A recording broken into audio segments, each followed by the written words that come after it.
Decode the World Unfiltered.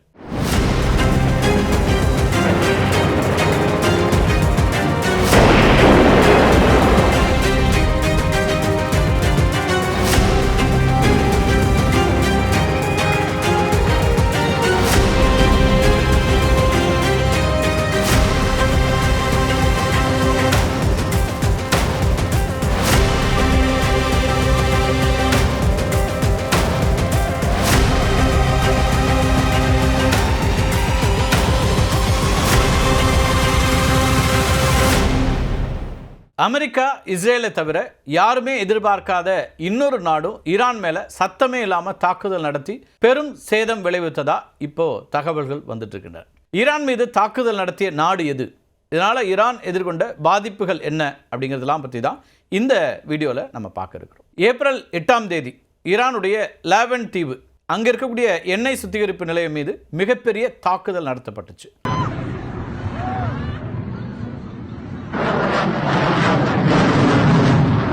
இந்த லேவன் island அப்படிங்கிறது பாரசீக வளைகுடால வடக்கு பகுதியில் ஈரானுடைய பிரதான கரையிலிருந்து 20 கிலோமீட்டர் தொலைவில் இருக்கக்கூடிய ஒரு இடம். சுமார் 76 சதுர கிலோமீட்டர் பரப்பளவை கொண்ட இந்த தீவு ஈரானுடைய கடல் எல்லை பாதுகாப்பிலையும் முக்கியமான பங்கு வகிக்கிறது. ஈரானுடைய எண்ணெய் மற்றும் எரிவாயு துறையினுடைய முதுகெலும்பாகவும் இந்த தீவு தான் கருதப்படுது. இங்க இருக்கக்கூடிய சுத்திகரிப்பு நிலையம் நாளொன்றிற்கு சுமார் 60,000 பேரல் கச்சா எண்ணெயை சுத்திகரிக்கக்கூடிய திறன் கொண்டது. ஈரானுடைய உள்நாட்டு எரிபொருள் தேவைக்கு குறிப்பாக தெற்கு பகுதிக்கு இந்த தீவினுடைய இந்த சுத்திகரிப்பு நிலையம் மிக முக்கியமானது.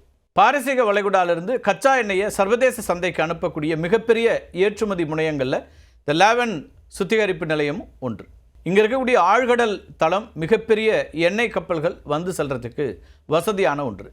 இந்த தீவை சுற்றி லேவன் கேஸ்ஃபீல்ட் அப்படிங்கிற பெரிய இயற்கை எரிவாயு பகுதி இருக்குது. ஈரானுடைய இஸ்லாமிய புரட்சிகர காவல் படையினுடைய கடற்படை தளங்களில் ஒன்றும் இங்கே தான் இருக்குது. ஹார்முஸ் நீரிணை, அது மட்டும் இல்லாமல் பாரசீக வளைகுடாவை கண்காணிக்கக்கூடிய முக்கியமான கண்காணிப்பு மையமாகவும் இந்த தீவு செயல்படுது.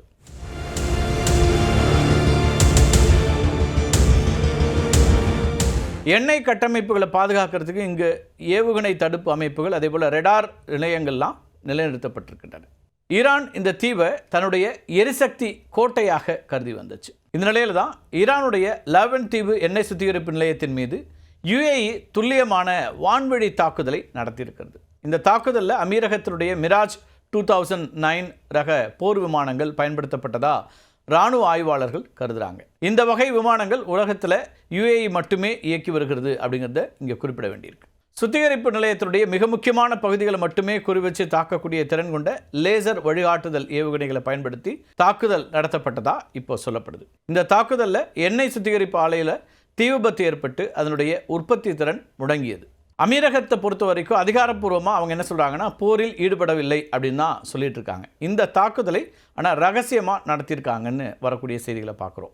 ஏப்ரல் 8ஆம் தேதி நடத்தப்பட்ட இந்த தாக்குதலால் லேவன் ஐலாண்டோட வானத்தில் கரும்புகை சூழ்ந்திருந்த புகைப்படங்கள் சமூக வலைதளங்களில் இப்போ வெளியாக இருக்கின்றன. தாக்குதலுக்கு முன்னதாக உளவு பார்ப்பதற்காகவும் தாக்குதலுக்கு பிறகு சேதங்களை மதிப்பிடுவதற்காகவும் அமீரகத்தினுடைய விங்லூங் 2 அப்படிங்கிற ரக ட்ரோன்கள் பயன்படுத்தப்பட்டதற்கான ஆதாரங்கள் இப்போ ஈரானில் கண்டுபிடிக்கப்பட்டிருக்கின்றன.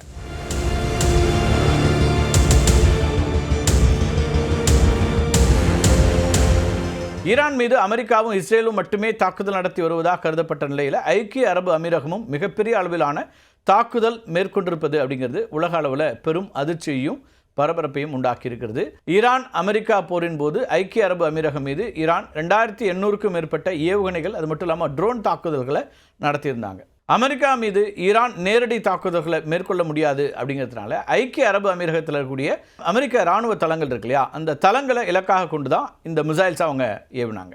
அமீரகத்தில் அமெரிக்காவுக்கு சொந்தமான அல் தஃப்ரா அப்படிங்கிற விமான படைத்தளம் செயல்பட்டு இருக்கு. இங்கே அமெரிக்காவுடைய 380வது வான்வழி படை நிலை கொண்டிருக்குது. இந்த தளத்தை இலக்காக கொண்டு தான் ஈரான் நடத்திய தாக்குதல்களில் அபுதாபி சர்வதேச விமான நிலையம், அதே போல் முசாஃபா தொழில்துறை பகுதி, துபாய் ஜெபல் அலி துறைமுகம், உஜைரா துறைமுகம், ஷார்ஜா அப்படின்னு பல பகுதிகள் கடுமையாக பாதிக்கப்பட்டன. இதனால் அமீரகத்தினுடைய முக்கியமான வருவாயான சுற்றுலா மற்றும் வர்த்தகம் முற்றிலும் முடங்கியது.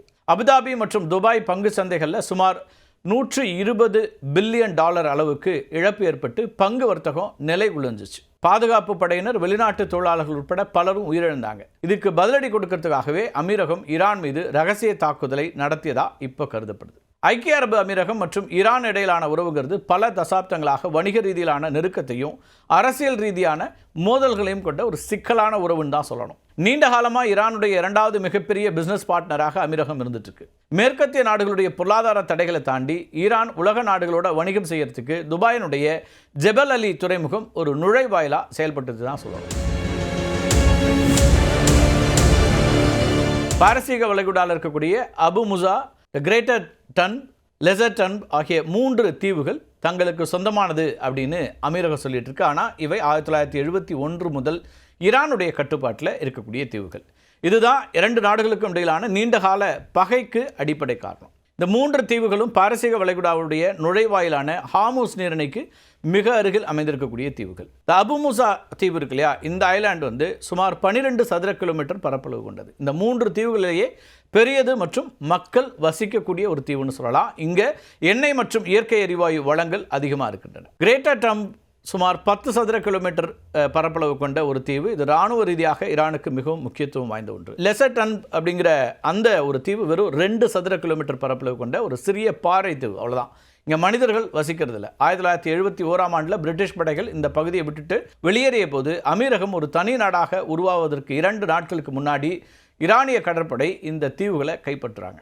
இந்த அபு முசா ஐலாண்ட் இருக்கு இல்லையா, இது தொடர்பாக ஈரானுக்கும் ஷார்ஜா அமீரகத்திற்கு இடையில் ஒரு புரிந்துணர்வு ஒப்பந்தம் கையெழுத்தாச்சு. அதன்படி தீவோட ஒரு பகுதியை ஈரானும் இன்னொரு பகுதியை ஷார்ஜாவும் நிர்வகிக்கும் அப்படின்னு முடிவானது. ஆனால் காலப்போக்கில் ஈரான் என்ன பண்ணாங்கன்னா தீவு முழுவதையும் தன்னுடைய இராணுவ கட்டுப்பாட்டுக்குள்ளே கொண்டு வந்துட்டாங்க. அதே போல் கிரேட்டர் டன் சொன்னோம் இல்லையா, அதே போல் லெசர் டன், இந்த தீவுகள் மேலே ராஸ் அல் கைமா உரிமை கோரியது. ஆனால் ஈரான் இவற்றை வலுக்கட்டாயமாக பிடித்து கொண்டது. ராஸ் அல் கைமா அப்படிங்கிறது ஐக்கிய அரபு அமீரகத்தினுடைய 7 அமீரகங்களில் வடகோடியில் அமைந்திருக்கக்கூடிய ஒரு முக்கியமான அமீரகம். கிரேட்டர் டம் அதே போல் லெசர் டம் தீவுகள் விவகாரத்தில் இந்த மாநிலம் மிக முக்கியமான பங்கு வகிக்கிறது. சர்ச்சைக்குரிய இந்த 2 தீவுகளும் வரலாற்று ரீதியாக ராஸ் அல் கைமா அமீரகத்திற்கு சொந்தமானவை. 1971 ஈரான் இந்த தீவுகளை கைப்பற்றிய போது அதை எதிர்த்து முதல்ல குரல் கொடுத்தது ராஸ் அல் கைமா தான். இந்த தீவுகள் பறிபோனதை கண்டித்து ஆரம்பத்தில் ஐக்கிய அரபு அமீரக கூட்டமைப்பில் இணைய ராஸ் அல் கைமா மறுத்தாங்க. அதுக்கு பிறகு 1972 தான் இது அமீரகத்தினுடைய 7வது மாநிலமாக இணைந்தது. உலகின் 20% வரையிலான கச்சா எண்ணெய் போக்குவரத்து ஹார்முஸ் நீரிணை வழியாக நடைபெறுகிறது அப்படிங்கிறது நம்ம பல முறை பார்த்துருக்கோம். இந்த நிலைமையில் தான் இந்த தீவுகளை கட்டுப்படுத்துபவர்கள் சர்வதேச எரிசக்தி சந்தையை தீர்மானிக்கக்கூடிய சக்தியாகவும் மாறுறாங்க. இந்த தீவுகளில் ஈரான் தன்னுடைய ஏவுகணை தளங்கள், ட்ரோன் ஏவுதளங்கள், அது மட்டும் இல்லாமல் அதிநவீன ரெடார்களை நிறுவியிருக்கிறாங்க. இது அமீரகம், சவுதி அரேபியா மற்றும் அமெரிக்க இராணுவ கப்பல்களுடைய நடமாட்டத்தை கண்காணிக்கிறதுக்கு ஈரானுக்கு உதவுது. சமீபத்தில் சீனா மற்றும் ரஷ்யா போன்ற நாடுகள் இந்த விவகாரத்தில் அமீரகத்தினுடைய பேச்சுவார்த்தைக்கு கோரிக்கைக்கு ஆதரவு தெரிவித்தாங்க. இது ஈரானுக்கும் அந்த நாடுகளுக்கும் இடையில் சிறிய ஒரு விரிசலை ஏற்படுத்துச்சுன்னே கூட சொல்லலாம். அமீரகம் இஸ்ரேலோட ஆப்ரஹாம் உடன்படிக்கை, ஆப்ரஹாம் அக்கார்ட்ஸ் பற்றி நம்ம ஏற்கனவே பார்த்துருக்கோம். அது மூலமாக உறவை ஏற்படுத்தி கொண்டதும் தற்போது இஸ்ரேலுடைய அயன்டோம் வான் பாதுகாப்பு அமைப்புகளை பயன்படுத்துவதும் ஈரானை கடும் கோபத்துக்கு உள்ளாக்கியிருக்கு. ஒரு காலத்தில் வணிக நண்பர்களாக இருந்த இந்த 2 நாடுகளும் தற்போது நேரடி எதிரிகளாக மாறியிருக்கிறாங்க. இந்த மோதல் வளைகுடா பிராந்தியத்தினுடைய ஒட்டுமொத்த பொருளாதார அமைப்பையும் மாற்றி வருகிறது அப்படின்னே சொல்லலாம். இதுக்கிடையில தான் போர் நிறுத்தம் நடைமுறையில் இருக்கக்கூடிய நிலையில் லெபனான் மீது இஸ்ரேல் நடத்திய தாக்குதல்களில் 380 பேர் கொல்லப்பட்டிருக்காங்க. இதில் கவலைக்குரிய விஷயம் அப்படின்னு பார்த்தீங்கன்னா 22 குழந்தைகள், அது மட்டும் இல்லாமல் 39 பெண்கள் உயிரிழந்திருக்காங்கன்னு லெபனானுடைய சுகாதார தரவுகள் தெரிவிக்கின்றன.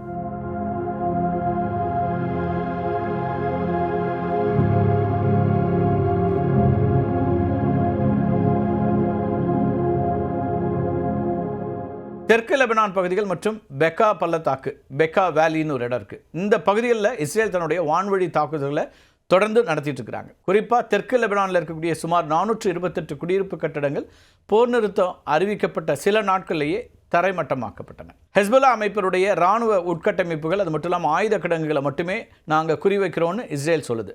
அது மட்டும் இல்லாமல் போர் நிறுத்தம் அப்படிங்கிறது ரைட் டு செல்ஃப் டிஃபென்ஸை பறிக்காது அப்படின்னும் இஸ்ரேல் பிரதமர் பெஞ்சமின் நெதன்யாகு தெரிவிக்கிறார். இதுக்கு பதிலடியாக இஸ்ரேலிய இராணுவ வாகனங்கள் மற்றும் வீரர்களை குறிவச்சு ட்ரோன் தாக்குதல்களை நடத்தி வர்றதா ஹெஸ்புல்லா அமைப்பு சொல்கிறாங்க.